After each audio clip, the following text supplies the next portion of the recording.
Hi, I'm Selena and welcome back to my channel. I'm sorry if the angle looks odd. I'm still figuring out how to film in this space again because as you can see, I have moved back into my parents' house and I am, in front of my large bookshelves in my room.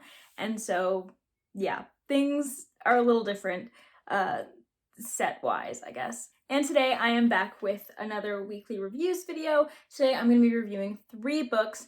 Piranesi by Susanna Clarke, Ring Shout by P. Jalais Clarke, and Jewel of the Endless Erg by John Bierce. As always for my reviews, I am not going to go into spoilers, but I am going to go into a little bit more detail than you may want if you don't like to know much about your books going in. And since I'm reviewing 3 books, I'm going to try to be keeping it a little bit short today, so let's just get started with the first book, Piranesi. Okay, so Piranesi I have some mixed feelings on. I wanted to love this one so much, and I just didn't. I know this is so many people's favorite book ever, and so this is going to be more of a lukewarm review. I wanted it to be one of my favorites, but it's just not. So if it's gonna upset you to hear me talk about like how I'm not feeling super great about this book, then I maybe would recommend skipping this review. There are also timestamps if you want to skip around. Piranesi is a book that everyone tells you should know anything about. It's one of those books, and I think the reason for this is because it's one of those books that's very heavily driven by atmosphere rather than any actual plot. And so when you have a book like that, the plot tends to spoil really big chunks and reveals about the book, and that is definitely true of Piranesi. And so I think there's a little bit of what I can say about it, but because I don't like to just say go in blind, especially if it's a book that I wasn't super crazy about myself. So I'm gonna try to keep it, even more vague, plot-wise, than I usually do with books, but yeah, I'm still gonna give you a little bit of plot description. What I can tell you about this book is that there's a man who lives in this house, and this house has oceans in the basement and clouds in the upper levels and secrets all around. So I think that one of the biggest reasons that people love this book is the atmosphere of this book. It is written in a way that is very atmospheric. You really do feel like you are there in the house and you can picture it and picture its feeling so well. But what I will say about this one, I feel like I had the wrong expectations of what this atmosphere was going to be. I thought this was going to be sort of a darkly whimsical, magical book, and it's really not that. So this feels more dreamlike in the way that an actual dream feels, that it sort of doesn't make sense and it's sort of unsettling, and things that you just sort of think are normal are not normal, like an ocean being the bottom of the house. And it genuinely feels like Susanna Clarke dreamt this house in a dream and decided to put it in a story. And I think a lot of people love that because the atmosphere is so thick around that point, but it just wasn't what I was expecting, and it wasn't enough for me to be super invested in the story from just that. Because the beginning of this book is almost entirely atmospheric. Because the first half of this book, the first 100 pages or so, you are really living with the main character, Piranesi, and you are living with him as he lives in this house, and you see how he lives, you see what he thinks about, how his character is, and I just didn't enjoy that part very much. It's a lot of people's favorite parts because they find it very charming and kind of quaint, and they like the character, and not a whole lot's happening, but that doesn't matter because of the atmosphere and the character. But for me, it just came off as a bit boring. I wanted something to start. I wanted something different to happen. I didn't care too much after the first couple chapters of seeing every detail of how Piranesi lived. And so yeah, it wasn't my favorite. The first part of this book wasn't my favorite. Then the second half of this book, we really do get a bit more of the plot. We start to unravel some of the mysteries and secrets of the house, and things start coming together that were sort of planted in the beginning. And that was cool. I think that was pretty well done. The mystery element was pretty well done. I would have preferred it to be a little bit more, I don't know, maybe even more slow burn or less obvious or something. I don't know, something just felt missing to me.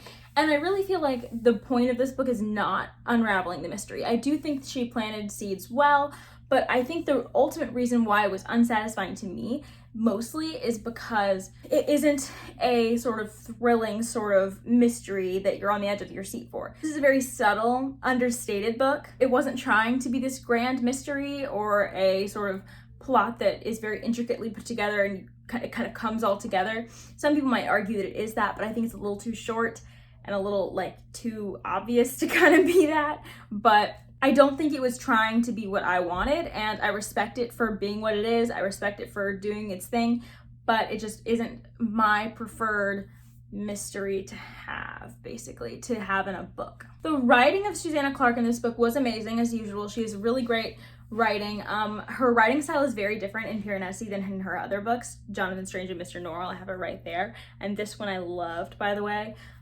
It's very different, and I think it suits her writing styles that she uses for her stories suit the stories. And I enjoyed that part of Piranesi. I pretty much had a lot of high hopes for Piranesi because I loved Jonathan Strange and Mr. Norrell so much. It was like Jonathan Strange and Mr. Norrell is a very character-focused book with great, complex, flawed characters. And then you have this like slow moving plot that has like all this like darkly whimsical magic and things build for hundreds and hundreds of pages, and it's got this epic amazing ending, and that book is much more my speed than Piranesi is. Sadly, they're very, very different, so I can't really say that if you're like me, that you love Jonathan Strange and Mr. Norrell, I can't say whether you will love Piranesi. I'm sure some people will, and some people will not if they wanted something more like what she wrote the first time.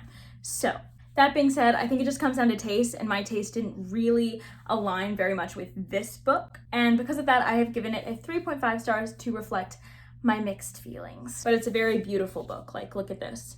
Shiny. I love the little goat man. Columns.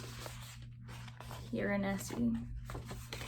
I wish I liked it more, honestly, so I could display this beautiful book. Moving on, though, to Ring Shout. This is a novella by an author whose work I have been loving recently.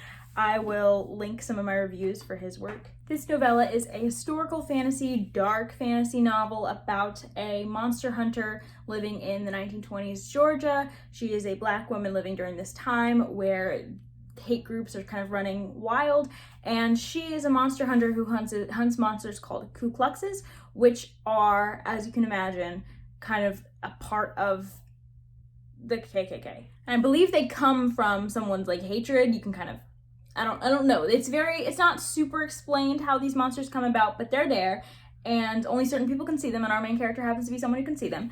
Our main character also has a lot of like trauma from this hatred, so there is some dark content in here that I will link in the pinned comment. I'll put some trigger warnings and things, so just be careful with this one. This is a plot-driven book with a fast-paced plot that I think it feels like it should take up more than just like maybe not even 200 pages.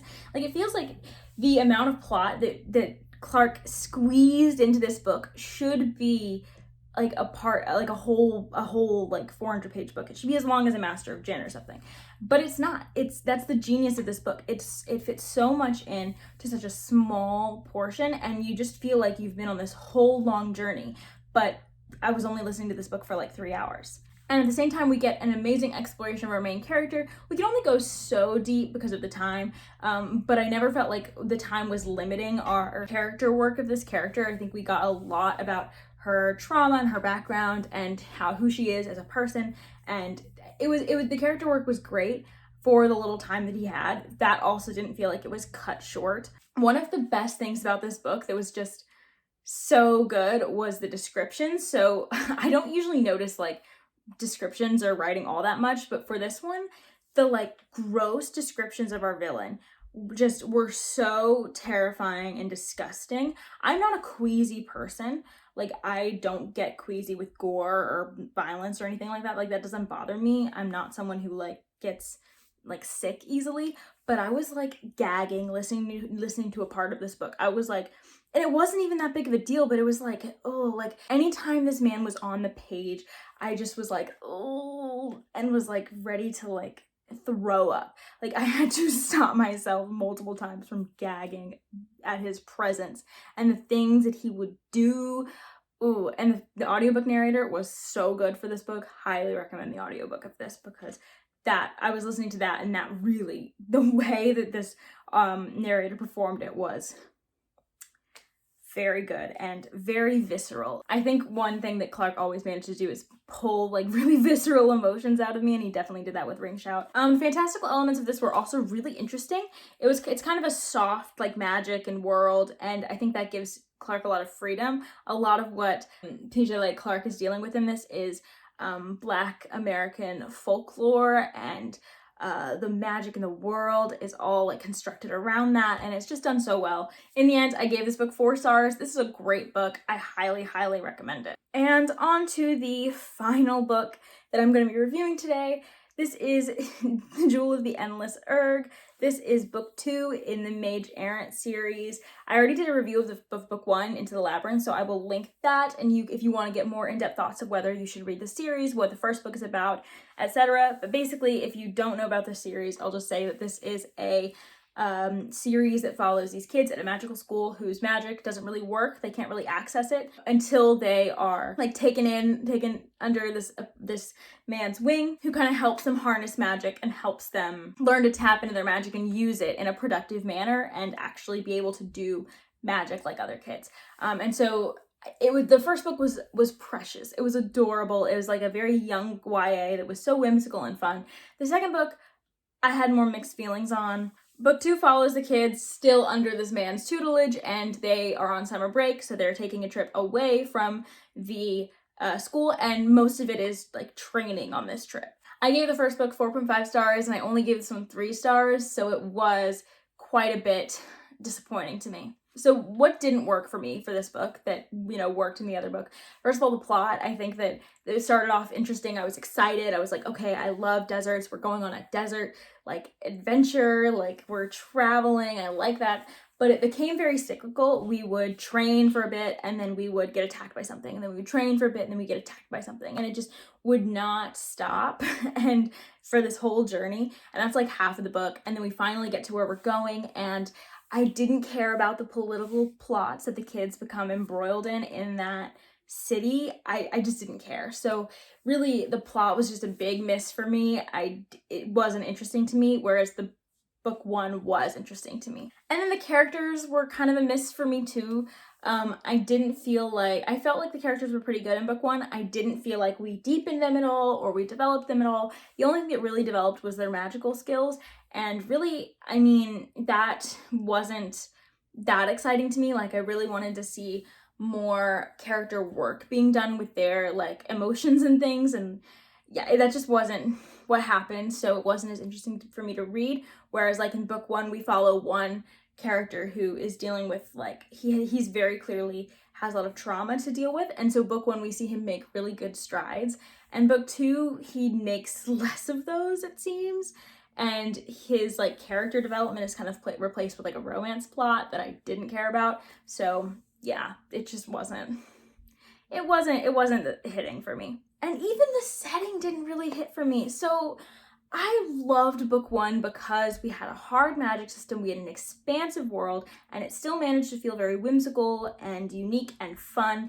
But in my opinion, this book lost a lot of the whimsy that I felt, and we really leaned into the hard magic system in less cool ways for me. But more than that, the setting was not as great. Like, there's something so great about this whimsical magical school that was amazing, and then I was so excited to see the rest of the world because the world seemed really cool, but this city was just not very interesting, and this desert was not very interesting. The city especially, so there were things about it that should have been very whimsical and cool, like this is the home of a dragon, and the dragons, I usually love dragons. I like a lot of different types of dragons. I found that the very humanoid acting dragons, like when they act less like animals and more like people, like when they speak and stuff, is less my thing.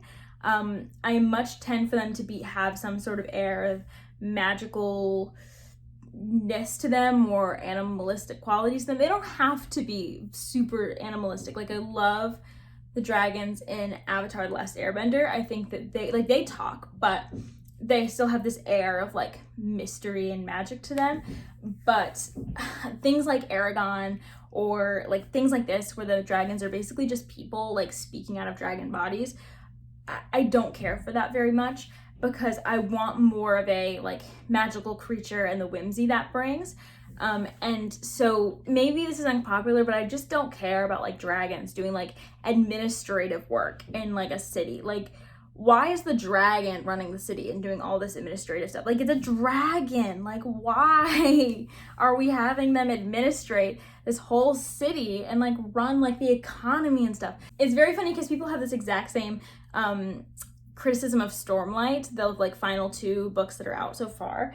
Those have a magical creature whose world kind of gets explained and it's given like an economy and politics, and I didn't mind that super much, but a lot of people did and were like, why do they have this? And now I understand that feeling, because why do the dragons have an economy? Why? Pretty much this book was average. It was a miss for me. It wasn't bad, but it wasn't anything special either.